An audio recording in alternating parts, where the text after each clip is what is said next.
Superfast news, आवाज जनसामान्यांचा। खडकी पोटगव्हाण फाट्याजवळ ST bus व दुचाकी समोरासमोर धडकेत, जोडमोहा। खडकी पोटगव्हाण तालुका कळंब फाट्याजवळ एसटी बस व दुचाकी समोरासमोर धडकेत दुचाकीस्वार जागीच ठार।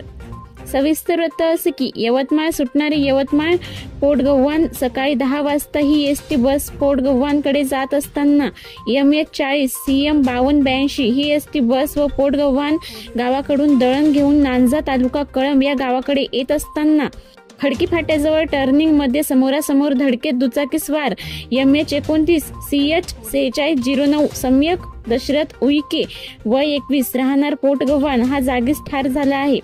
ही घटना दिनांक 9 ऑगस्ट 11:30 वाजताच्या दरम्यान घडली। या पोटगव्हाण गावाकडे जात असताना जागोजागी टर्निंग मध्ये झाडे झुडपे वाढलेली आहे।